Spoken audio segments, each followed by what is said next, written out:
Okay, let's jump right into it. We're doing a deep dive on newest single Black Pearl, which just dropped on November 27th.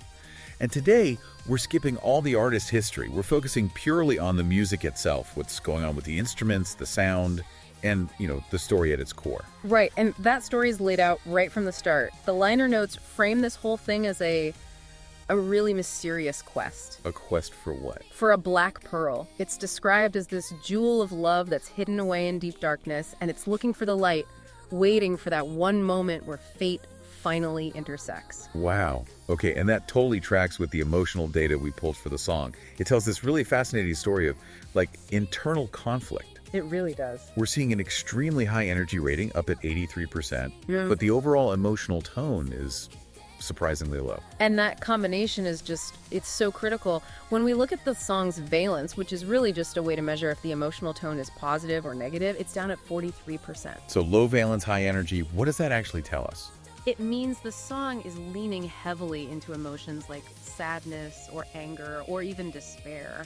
It's pointing to a really passionate but also deeply troubled kind of conflict at its heart. That makes so much sense with the lyrics. I mean, the Black Pearl is this thing they're searching for. Black Pearl, the name that's sleeping deep in the heart. Exactly. And this isn't just a sad song about lost love. It's an active, uncompromising quest.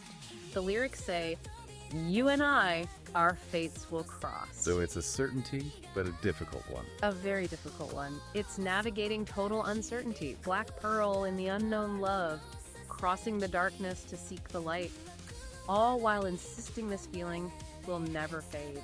The commitment's there, but the struggle is immense. You're painting a picture of these huge, almost mythic stakes. And that demands a certain kind of sound, right? This can't be a standard pop song. What genre are we even listening to here? I'm so glad you asked. What's so fascinating is how it blends genres. The structure, the sound, it's all very clearly melodic death metal or symphonic metal. Okay, whoa. Yeah, it's this huge fusion. It merges the aggression you get from extreme metal with this classical orchestral grandeur. It fits perfectly into that high production J metal world. Melodic death metal. That sounds incredibly heavy. Yeah. How do they keep the melodic part from just getting lost in all that aggression? That's where the incredible technical skill comes in. The aggression comes from the rhythm. You've got this relentless, high-octane double-kick drumming going on. You can feel that constantly. The drummer's feet are just flying, hitting speeds of 180 beats per minute, maybe even more in the really intense parts. Right, that's the engine driving everything. Yeah. And the guitars feel like a solid wall of sound. A total wall of sound, absolutely. They're using fast, distorted riffs with rapid 16th note tremolo picking. For anyone listening who's not a guitarist, that just means picking one note over and over incredibly fast. Creates that buzzing texture, that wave you hear. Exactly, it's a sonic wave. But then, to your point, how does the melody soar over that? Yeah. That's the symphonic part. It's the extensive use of orchestration. We're hearing these soaring synthesized strings, choir pads. It layers this epic, almost classical texture on top of the metal chaos. So that's the tension.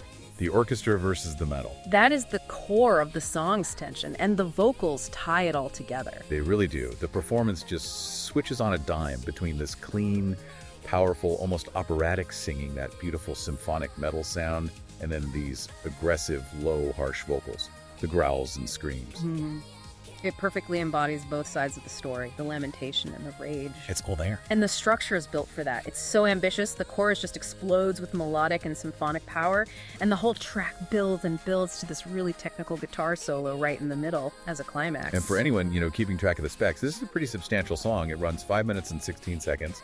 It's in the key of F minor, standard 44 time, with an average tempo around 130 BPM. Though those drum parts make it feel a whole lot faster. Oh, absolutely. Ultimately, Black Pearl is just this masterful use of contrast. It's the clash of that operatic clarity against the furious raw metal.